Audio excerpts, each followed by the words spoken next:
Welcome to How to Cook a Goose. We're two best friends who met at our first job out of college who have made a career in sports media. I'm Savanna Collins. This is Will Hinson. Will, I have a question for you. Let's hear it. Would you ever, if you could, want to be like a Shams or an Adam Schefter? I'm seeing all their news and their posts right now, especially with the NBA free agency. Would you want that job if you could have it?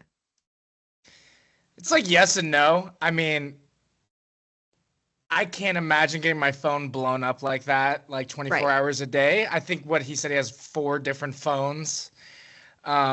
It's got to be interesting, though, getting all the inside scoops on all the different teams, though. I mean, you tell me as a reporter, you are kind of privy to that type of relationship with teams and players and whatnot. I mean, it's got to be juicy. The things that he's telling us as the public is probably a fraction of the actual information he's getting, I'm assuming, right?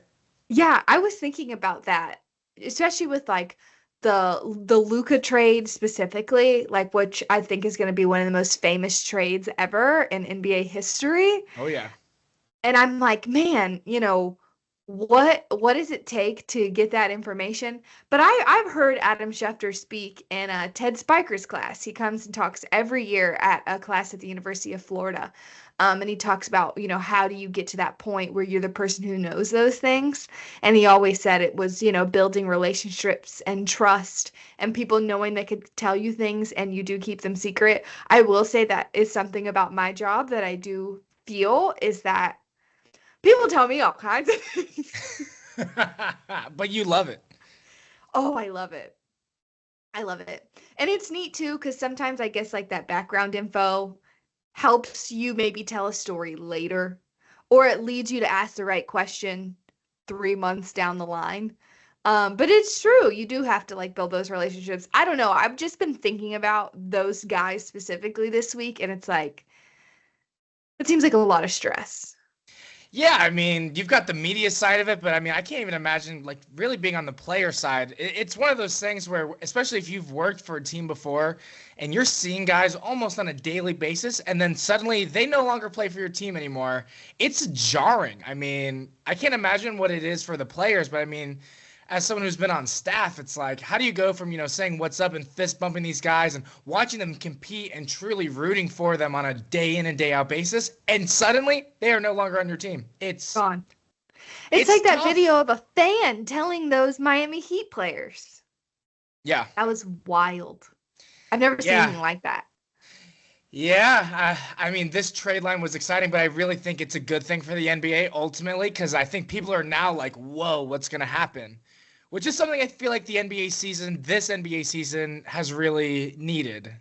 Agreed. So much conversation around like ratings and people tuning in and fandom. And I think this does drive fandom curiosity, especially maybe out of the casual fan who wants to see how things like ended up or what happened. I find that super interesting. And it's neat too when I think about in the world of like reporters. I remember the first time you said that to me. We were with the USSSA Pride, and I think it was an injury update, or Yeah. it might have been a trade. And you're like, oh my gosh, that's a salve bomb. From a wash bomb to a salve bomb. And I'm like, yo, salve bomb, you got something there.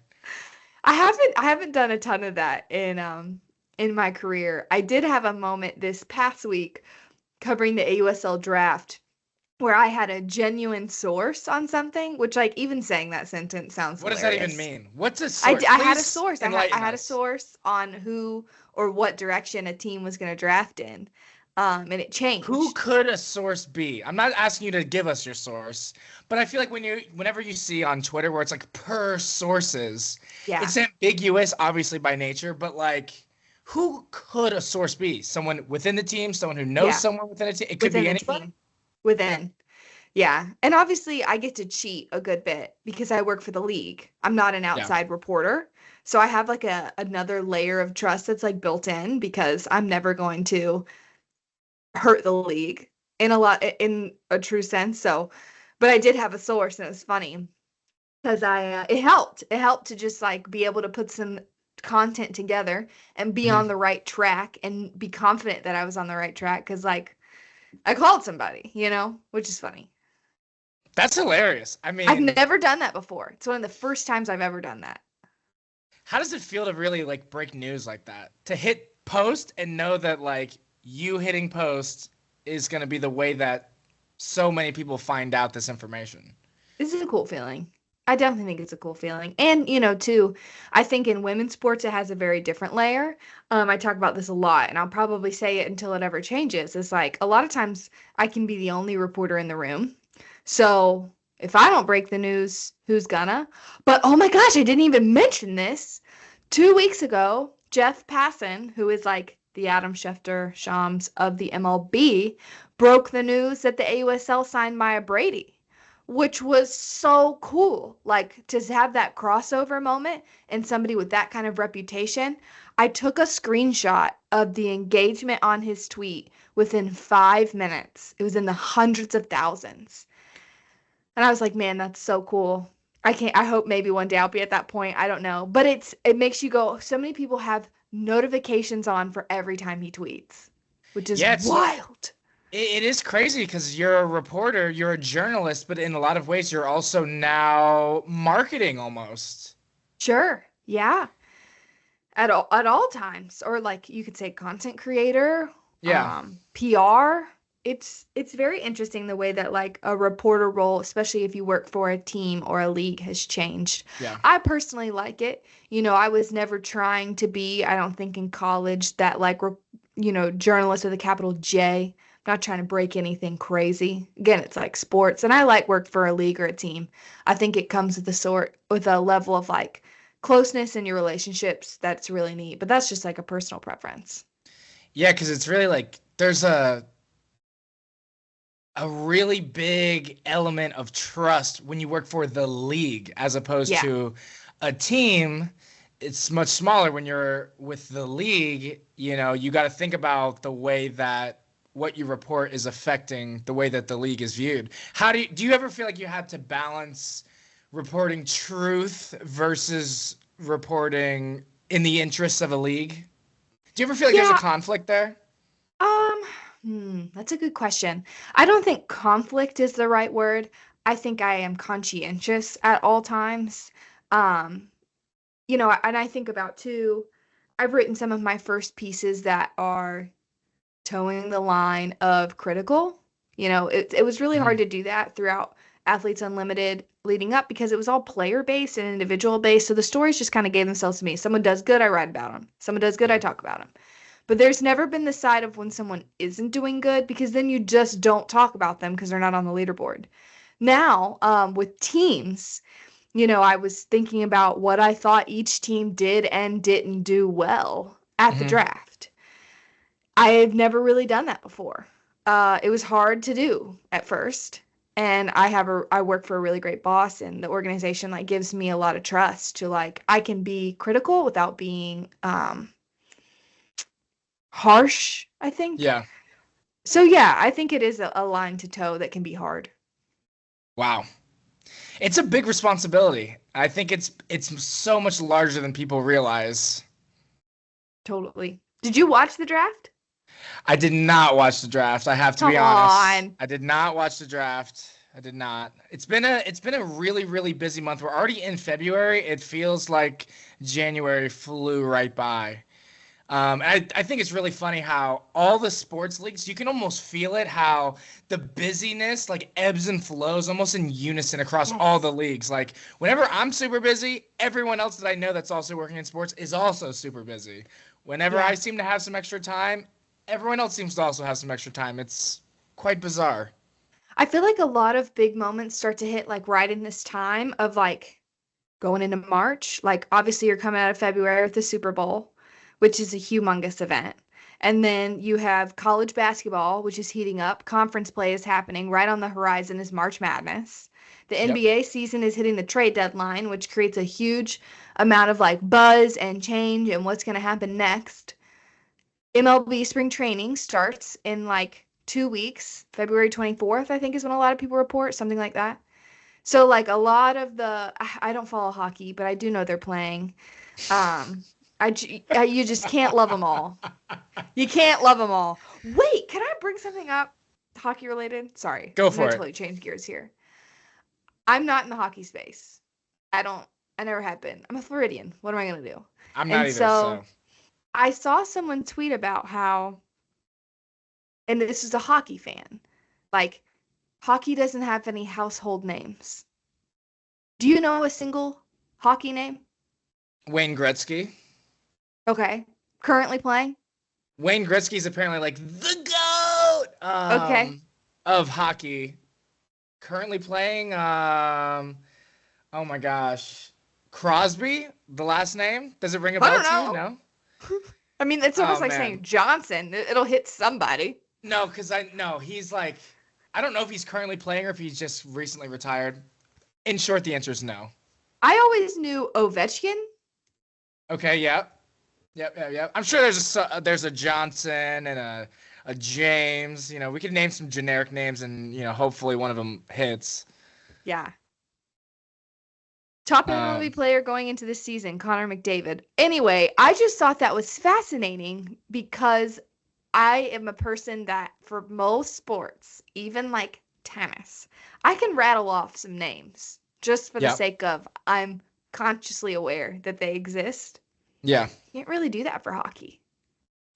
No, me either, but I think that's just the Floridian. I mean, to me, it's the same thing with like lacrosse. Like, Mm, it's a very northerner Midwest yeah. like sport. It's not a Floridian sport. Like we play football and basketball and golf. Yeah, I think you're right.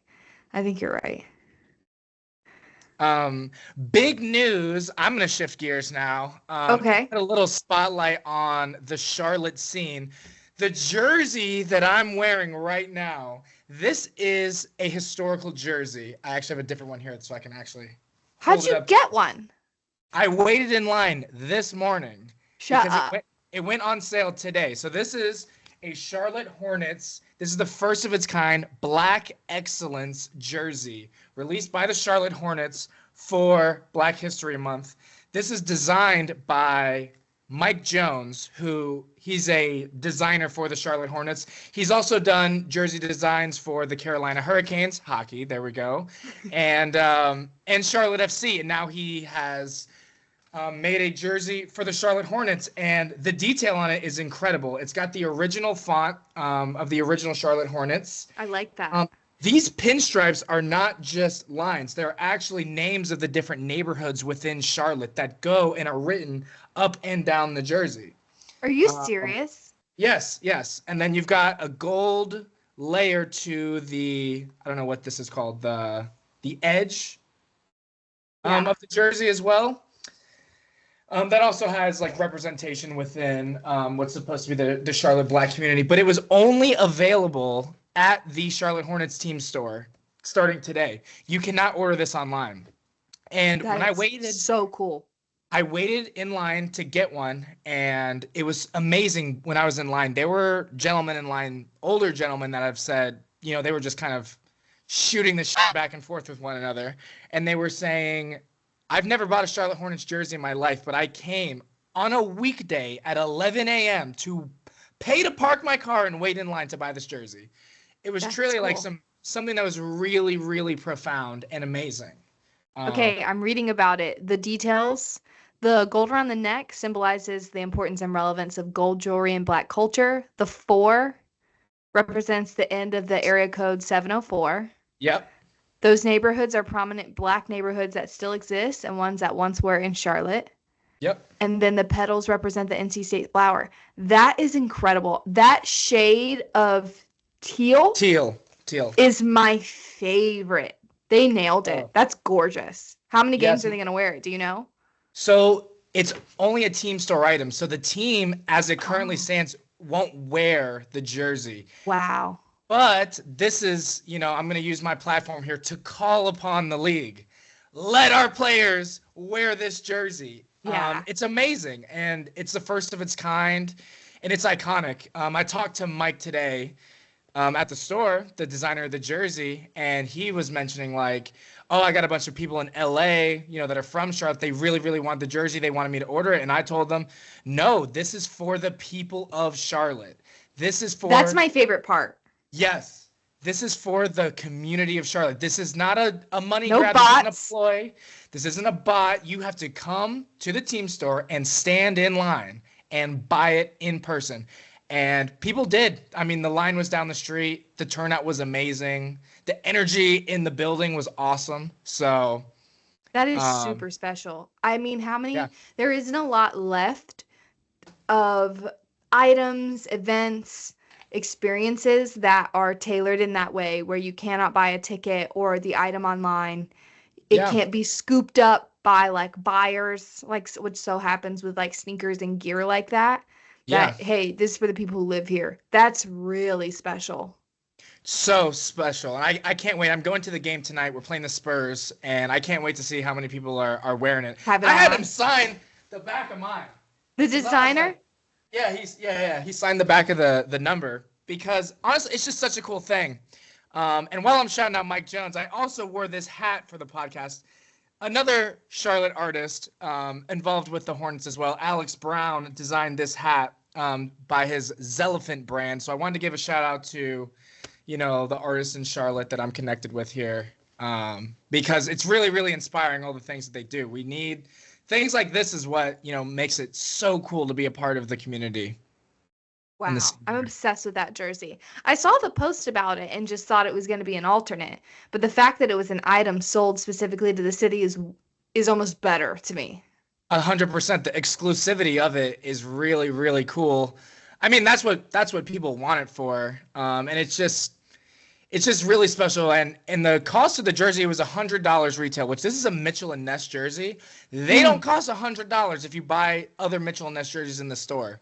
That's So probably does it have like the hardwood classic thing on it? Yeah, Yes. That's a high quality jersey. That'll last you forever. absolutely. And it's stitched too, so it's so nice. And, at the end of the day, the whole point, honoring the black community of Charlotte, he was like, why would I want to tax for the jersey? Why would I want to make the jersey super expensive? And like that defeats the purpose as well. So $100 for the jersey. I mean, I think they nailed it. Yeah. What a guy. I need to go follow him. I want to see his other stuff now. Oh, yeah. It's at Mike Jones NC on Instagram. That is his Mike Jones, baby. Funny story. Funny story. So I'm waiting in line to buy the jersey. I got it in my hand. I had my camera with me because I was just really interested in the event and wanted to snap some photos if I had a chance to do it. Guy comes up to me and he's like, hey, do you, what do you do with the camera? I kind of give him my elevator pitch or whatnot. And he's like, oh, let me get your Instagram because, I do music or whatnot. His name is like, I think it's $2 or $2 or something like that. And he's like, do you have a card? And I was like, I don't have a physical card. We exchanged the Instagrams. He's like, here, let me give you my card. And hands me a $2 bill, a real $2 bill. Pulls out a wallet with a wad of $2 bills, peels one off and says, here's my card. Is there info on it? No, it's just a real $2 bill. But his name is like $2 or something like that. I'm and I was obsessed like, with this. this is the best marketing I've ever seen. Because, I mean, I'm like, I have a $2 bill from like when I was a young kid and someone gave me one. I never got rid of it. But for this guy, he had a stack of them and just peeled one clean. It was brand new. And the guy behind me was like, is that like a business card or is that a real? And I'm like, I think this is a real dollar. And he just takes it and oh yeah, that's a real $2 bill. So that was hilarious. Shout out to that guy because I've never, ever experienced anything like that. That is some memorable marketing right there. I was going to say, every time you come across a $2 bill, you're going to remember that guy. 100%. 100%. That's hilarious. I know we were talking about being super busy and stuff, and we were kind of chatting about it this week of between the two of us of just like trying to find a balance as somebody who works in sports and when you're in season and when things get hectic.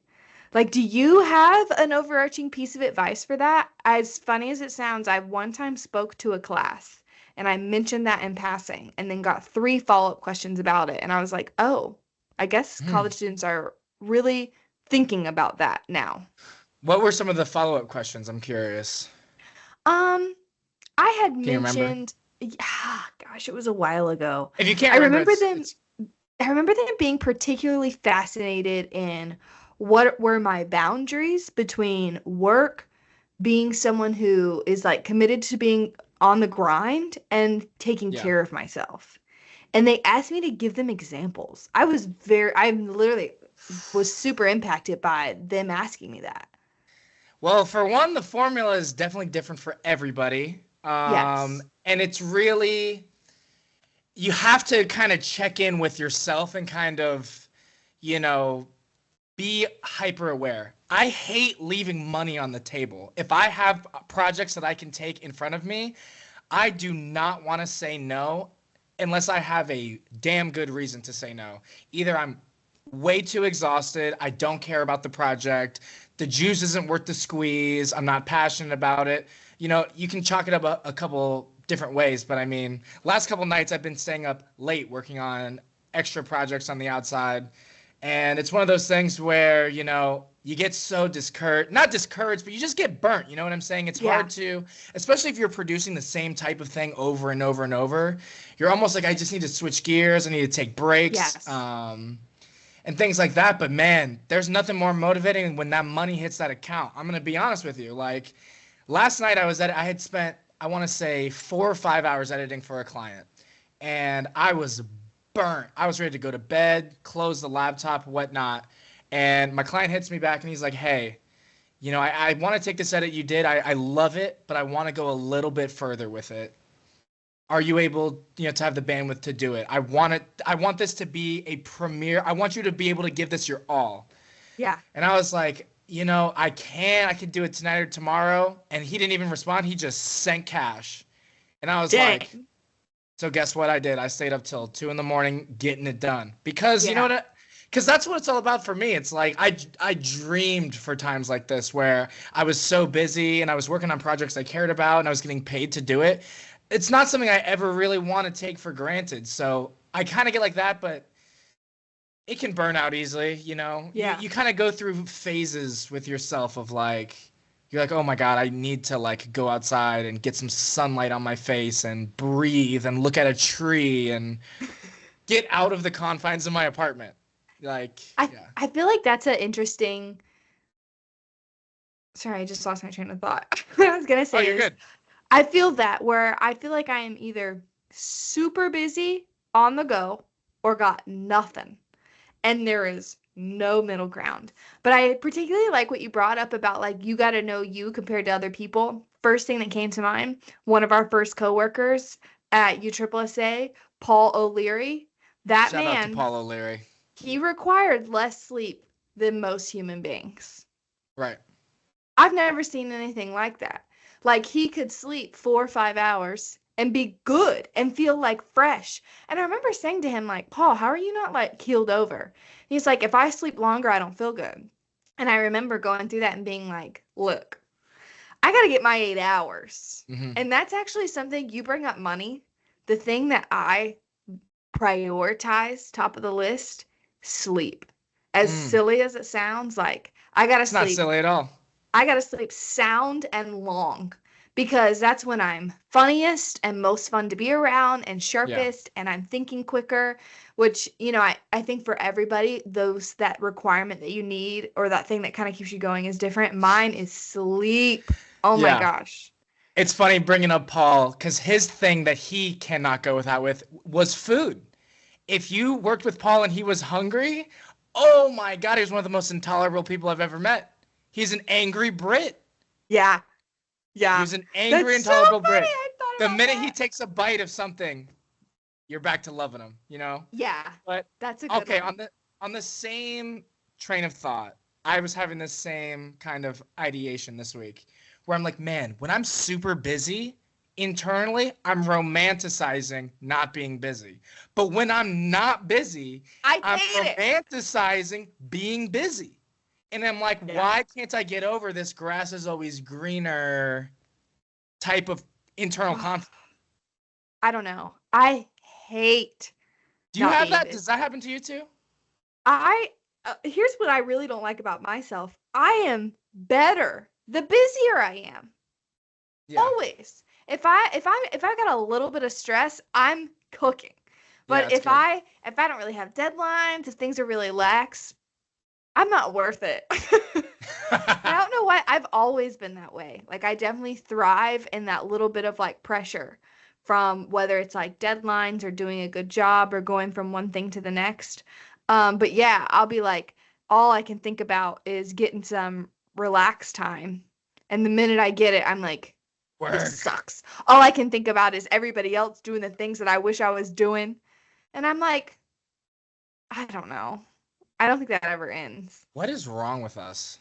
I don't know. I will say though, and what I kind of brought up to those students was like busy is fun, grind is fun, but health, I don't mess around about that anymore. And I Oh used yeah. to. Yeah, you did I used to. big time. I have covered a game on television while my appendix was rupturing. That was dumb. Yeah. But you Did didn't I know it live? was Yeah. rupturing. You didn't know it was rupturing at the I time. didn't know it was rupturing. I did know I was in extreme You knew pain, something that was wrong. something was wrong, extreme pain that I shouldn't ignore. Things were not right. But I just was like, well, I got to cover this game, which I That's don't the thing really, when you're young, you're like, I'm invincible. I can take it on. I can do it. I need to push yeah, through. And you end up, it's a lesson that you honestly have to go through. And totally. then you get to a point where you've told me this before, where you're like, you've worked your hardest day of your life, and that will be the bar for all the future hard days that you work for the rest of your life. What's You learn yours? lessons and you learn your boundaries of like, I Yes. will not accept X, Y, Z. Do you have yours? Do you know yours? I know mine immediately. What things you won't accept? No, my hardest day ever. I mean, it's hard to pick one day. I could definitely give you my hardest professional experience. It's not a one day, It but wasn't. it wasn't. It was the volleyball Athletes Unlimited volleyball season 1 in Dallas. Good one. Good That one. was it was in the bubble. And the bubble, it wasn't Athletes Unlimited's The bubble fault. broke you. It was, yes, the bubble bursted my bubble and cooked my goose. Like, well That done. was the most cooked I've ever seen you. I I remember you calling me on the drive home and being like, I got in the car and had to pull over because I cried. And I was like, okay. what? And you're like, out of just, you tell it. I'm gonna give you the full story here because this is actually an insane story. So we are in the bubble, and I'll try to give a little context. I mean, we're there for 2 months. We are completely confined to either being at the arena, wearing masks, not allowed to be socializing with anyone, or you're in your hotel room in your four walls. You can't go shopping, you can't go outside, you can't, the rules were extremely strict because we did not want to expose any of our players or other staffs to any Yeah. type of, potential diseases, which we didn't even know what COVID was at the time. Anyways, Right. it's not about COVID. So going that long, where the only interactions I had with people was work. The only communication I had with anybody was, "Hey, did you get that edit done? Hey, are you gonna be able to get to this by 6 o'clock?" Like those type of conversations. So after 2 months of that, you don't really realize like it just completely was demoralizing. You don't even feel like a functioning person anymore. Like this isn't even Yeah. enjoyable anymore. And I left Dallas. I remember packing all my stuff up and I just drove as far as I could get on however much gas I had in my car. I pull over at one of those bigger gas stations that also has like a little restaurant on the inside, Southern hospitality, Texas, type of joint. And I go in there and I order some food and I sit down and I'm eating and I hear people just coming in and making small talk with the cashiers. "Hey, good morning. How's it going? Oh, I'll do $10 on pump 3. Oh, nice weather we're having today." Just complete small talk. And I'm literally getting chills right now because I hadn't heard small talk in months. And I literally went out to my car. I got into it. I didn't even finish eating. I called up one of my best friends on the phone and I couldn't even speak. I was blubbering, crying, and I couldn't even explain why. I was like bawling. Not even like I had tears streaming, like when your body is physically like, You're sniffling. yeah, it was ugly. And yeah, those 2 months really like, I don't know, they thickened my skin to a lot of professional Hmm. experiences. Yeah. Gosh, I remember that. I did my own set of those when we were the first pro sports team that came back after like being in lockdown. when our first softball season in 2020, when we took the field in August. Similar scenario. 6 weeks on site, living in a hotel. All food and groceries had to be delivered. Could not eat inside anywhere. Masks at all times. It Yep. was so hard. Although my like hardest event, biggest grind ever, and it's so funny. I had to shout out my professor, James Bates, is the one who told me this when I was in school, that you're gonna have one of these days and it will be your benchmark of if I did that, I can do anything. Mine was I had recently graduated college and I had accepted a gig to fly up to Spartanburg, South Carolina to cover the junior NBA, which is like their youth program. And I had never done play-by-play before. Also, why are all my play-by-play experiences so traumatic? No Because you're a wonder I've sideline never gotten reporter. in the booth. Yeah. I get there and I thought I was going to have an analyst. I thought that another play-by-play was going to show up. It was just me. I called 17 youth basketball games, 17 in a little over 48 hours. What? Yes, one game after the next. How many games can fit in 48 hours? A I game's going to be wanted 2.5 hours, right? 2 hours? about two. So that's 36 of 48 hours of calling straight nonstop games. Oh, I called them Friday, Saturday, championship Sunday. Okay, so okay. But 3 days, still though, 17 games. 17 games, say 2 hours a game, 34 hours of calling games in Yeah, 3 days. Good Lord. I did them all by myself. No analyst. And how can you prep for something like that either, too? You Like, don't. I remember what do just you say?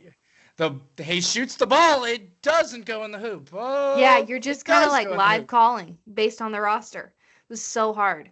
But it was crazy because like by the championship game, which I was at like a nice desk, I had a color analyst, we had a little set. I was down on the floor. I was like, man, this was worth it. I was like, I got Yeah. this, and anytime I'm having a long day, I'm like, well, this isn't the 17th game I've called in 3 days, so I'll be fine. Yeah, no doubt. That's I mean, I mine. can't. That's a lot of yapping, and you're a professional yapper. That's a lot of even for you and your capabilities. That's a It lot. was hard. Which that reminds me of a conversation we had when we were both working in our closet office. I had started um hand embroidery. Oh God, I know where this is going. And I had started doing little hand embroidery on clothes. I had done a shirt for you where I like hand embroidered the pocket. And this was like my new hobby. Especially when we were working a job where you had almost no interest outside of job. Yeah. And I remember I come in and you're like, listen, you got to turn this into a business. You got to get a website up. You need to start posting these. You start making TikToks of you doing these. And I remember being like, Will, I'm not going to turn this into a business. And And I you're was like, no, stunned. I was like, "What do you mean you're gonna turn this into a you business?" spent 30 minutes trying to convince me to start selling my hand embroidery. And I remember by the end being like, Will, this is a hobby because I do it for enjoyment. And you were just Yeah. like, this is so dumb. I can't believe you would waste this. And I'm like, it's not a waste. The enjoyment is what I get out of it. I had the same so the same thing I did to you, I actually did to myself. Like when I was in Miami before I moved to Charlotte, in those last couple months, I bought like a sewing machine and just started to like see if I could make clothes and just like learn how to sew and do things like that. And immediately I did the same thing to myself where I'm like, I need a brand. I need to make an email address. I need to make an account for this. Like, I need brand identity. And then like suddenly I'm like, oh, this isn't fun anymore. Because it's not a Right. hobby at this point now. I've turned this into a job and I already have enough jobs. Oh man. Yeah, I would say that's actually a really big piece, not necessarily a piece of advice, but just reminder I would give because we took our hobbies and made them jobs. Truly. Yeah, truly. Most other people take their interests or their what they excel at and turn it into a job. We took our hobbies and made them jobs. So I Yeah. think we're naturally inclined to look at everything and go, how can I turn this into something bigger than what it is? Exactly. Yes.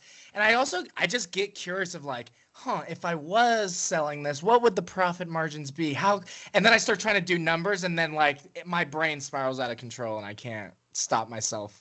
I just Yeah. truly cannot help myself sometimes in ways with Yeah. that. But no, that's one of the things that you've told me that I've always like, I remind myself and I can hear you saying it to me sometimes where you're like, it's just a hobby. You don't have to make money from it to enjoy it. It's okay. You don't have to go viral from it. It No, you doesn't don't even have have to tell anybody. You don't even have to tell anyone you're doing it. Like you can just do it because you think it's fun. just because you want to. Truly. Just because you want to. Yeah. Going back to the topic of like, being overworked and, trying to find that balance. One thing that I think kind of adds to the struggle for me is I realize when I'm in the flow of doing a lot of projects, I've got a lot going on. It is so much easier for me to add one more project into the mix than if I have nothing going on. Going from 0 to 1 feels like, oh my God, I gotta open my laptop and get online and download files. Whereas, like, if I'm already in flow, I've already got 5, 6 things going, it's nothing to just kind of click over, bust something out real quick, and then, carry on with business as usual. And I always find that so fascinating because it's the same project either way, same amount of time either way. I totally agree. No, if I like have been editing during the day and I've got like a couple different things I'm kind of writing on, and then you're like, "Hey, can you just like cut something really quick from the pod?" I'm like, "Yeah, let me just hop over and do that. Take a Yeah. break from my other projects." But if like I haven't been feeling that way and I'm like, God. The pod. Oh my God, it's an hour and I have to come through. You know what I'm saying? Like, you Yes. find all the reasons you don't want to do it when you're not in that mode. So, yeah, I think the real lesson and moral behind that is strike when the iron's hot. Yeah. When you're in the flow state, do as much as you possibly can when you're in that mode. So that way, when you aren't feeling like doing something, you don't have as much daunting things on your plate. I think another a part of that I've really struggled with though is like I think or used to think and still struggle that like I should be able to hit that at any given time. And Mm, that's not realistic. Like right. last week I was cranking. Like it was so good. I wrote great pieces. I was pumping out stuff on Instagram. I felt like I was like really in tune with what was like interesting and fun and funny and like on it. This week my creativity is low. Mm, Stuff that should take me like 20, 30 minutes is taking me 2 days. yeah. And I just sometimes gotta go, it's just where I'm at right now. It's And it not a will end. switch.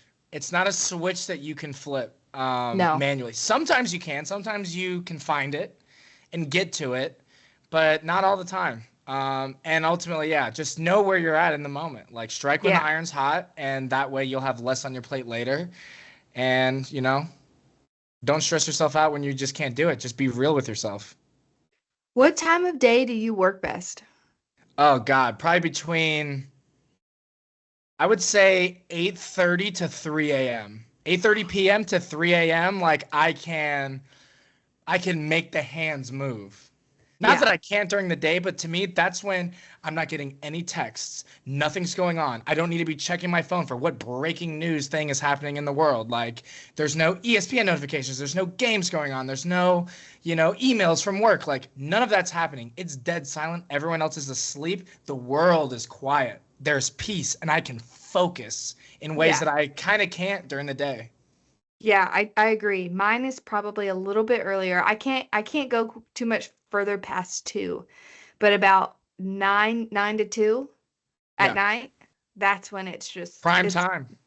And one thing I actually started doing this summer, that I had never done in the past is I would like look at my writing deadlines as like I had to have it done before a certain amount of time. And I would just think to myself, if I sat down at like 10 a.m. and I couldn't write something, I was just like, I'm not going to do this right now. And then 10 that night would come back and knock it out in 30 minutes. Oh, I yeah. did that this past week, after the draft. I knew I wanted a piece to go out the next day of my kind of team report cards, what I Mhm. thought each team did well and didn't. The draft ended at 11:30 at night. Yeah. I sat down and started to write, and I felt it like, nope, I got to write this right I now. gotta I get it stayed out up, now because I've got yep, it. stayed up till 2, finished it, read it the next morning, was like, dang, this is kind of good. Banger. Bang. It Yeah, would have sucked if I tried to write that at 9 a.m.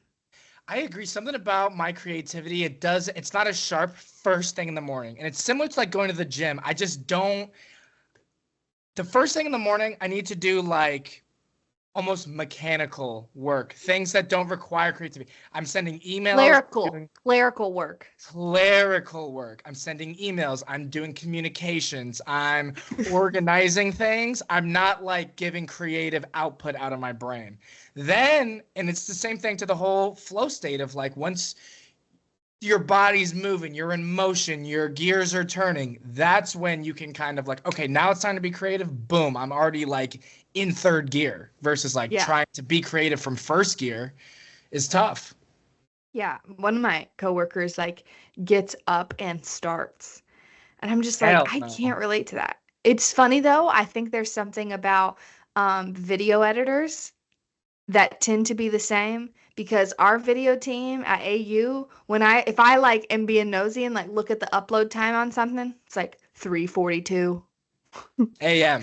AM. 2:09 a.m. And I'm AM. like, and I'll see them the next day and I was like, were you working on something last night? And they're like, yeah. Yeah. Yeah. That's why you won't hear from them until like 10. Oh yeah, the coffee's in their hand. Their hand is like trembling because they got 4 hours of sleep. So fascinating to see when people get their work done. I love hearing that about people and how different it is. It is, and you know what? I do agree. Like the video editors in large, I think are all insomniacs.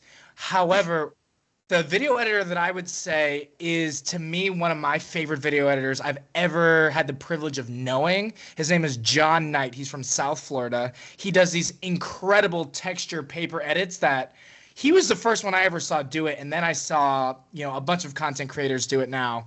But he was the first one I ever saw where they would print out, they would shoot with their digital camera, then they would print every frame on printer paper, and then they would scan it and then repiece it back with the printed paper texture. It was remarkable work. Anywho, he posts that he gets up at 5 or 6 a.m. and gets right to it. I'm like, bro, I don't know what is in your coffee because that's insanity to wake up I'm and hitting just, RIM at that time. dude, yes, I'm whiffing. I am That's whiffing. wild. Yeah. Yeah, I think there's a science to that. And I gave up a long time ago trying to be a morning person. I let that go. Because you know what? Morning people like to act like they're better than the rest of us. It's true. They like to act like they're better than us because they wake up early. Meanwhile, 9 o'clock hits, I'm not yawning. In fact, I'm about to hit my best self while y'all Oh are going yeah. to bed.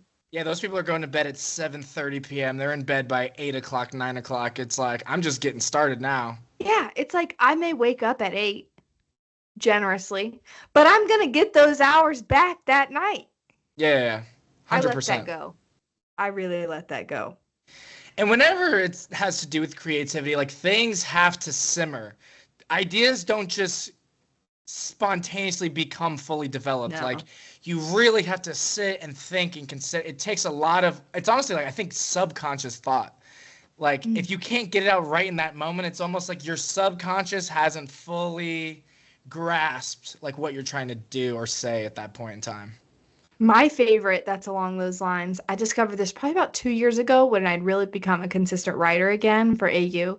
I love to do an interview, leave it alone for a couple hours until later that night, and then I would either get in the shower and play the recording, play the voice note while I showered, or I'd go for a walk. And I wouldn't even like consciously listen. I would just let it play and Yeah. see what, just from like passively listening, what caught my eye, and then I'll sit down and write it. That is one of the best things that I do writing wise. Why are showers this universal source of profound ideation?